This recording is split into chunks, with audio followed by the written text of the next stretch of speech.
اهلا بيكم في اول حلقه من دكتور كيدز مع يوسف. انا دكتور يوسف، استشاري طب الاطفال، والنهارده هتكلم معاكم على حاجه تقريبا بتحصل مع كل اهل. امتى اروح بابني او بنتي لدكتور الاطفال وامتى استنى واتابع في البيت؟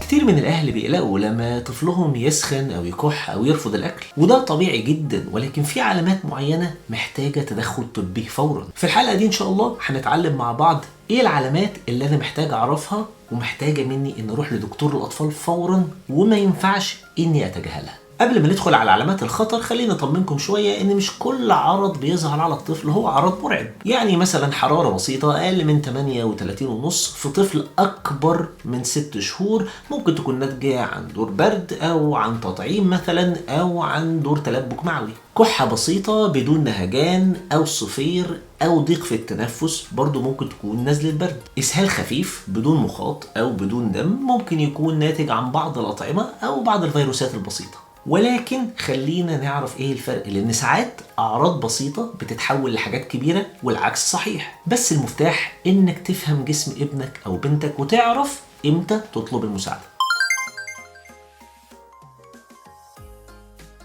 خلينا كده علشان نسهل عليكم نقسمها حسب عمر الطفل، ونبدأ بالطفل الرضيع اللي عمره أقل من 3 شهور. واحدة من أهم علامات الخطورة في هذا العمر هو إن يكون في حرارة أكتر من 38.5. أي طفل عنده أقل من 3 شهور ما ينفعش يبقى عنده حرارة ويقعد في البيت، لازم يروح يشوف الدكتور. في كمان لو الطفل ده عنده فقدان للرضاعة أو قلة في الرضاعة بشكل واضح، أو الطفل عنده خمول ونوم أكتر من المعتاد بتاعه. والعكس صحيح، لو عنده بكاء عالي ومستمر وبصوت غريب أو صعب إنك تهديه برضو دي علامة تقلق. لو عنده قيء مستمر أو القيء فيه لون أخضر، أو لو عنده إسهال متكرر أو فيه مخاط أو دم، لو عنده تنفس صعب أو فيه صوت تزييق في النفس بتاعه، والأشهر في السن ده إن يكون عنده تنفس سريع برضو دي علامة من العلامات اللي تقلق.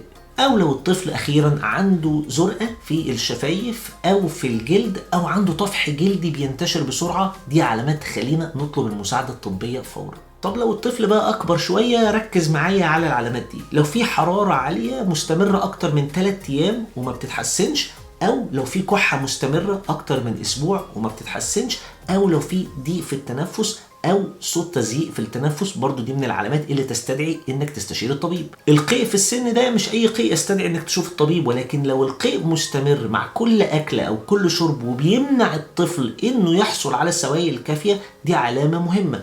أو لو الطفل مش بيشرب سوائل كافية وعدد مرات التبول بتاعه قلت، ودي علامة مهمة جدا برضه لازم تستشير الطبيب. لو في ألم شديد في البطن أو صداع شديد أو مستمر، ولو في أي نوع من أنواع التشنجات أو فقدان الوعي حتى لو لثواني، دي علامات تستدعي إنك تاخد طفلك وتروح بيه يا للطوارئ يا لدكتور الأطفال. في حاجات بقى مش دايما خطيرة ولكن لازم نتابعها، زي ان الطفل مثلا يرفض الاكل ليوم او ليومين ولكن بيكون مازال بيشرب كويس، او ان عنده سخونية خفيفة مع نشاط طبيعي، او طفح جلد بسيط ولكن ثابت، او كحة ولكن بدون نهجان او بدون ضيق في التنفس. الاعراض دي بقى لو طولت او اتحولت لاعراض اقوى، هنا لازم تروح تشوف الدكتور.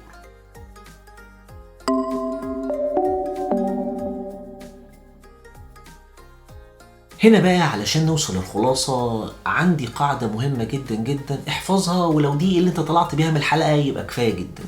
السلوك أهم من العرض. يعني لو الطفل تعبان بجد شكله بيقول لك كده، حتى لو الأعراض مش شديدة قوي، لازم دكتور. وأكتر جملة بسمعها يا دكتور أنا حسيت إن في حاجة مش طبيعية.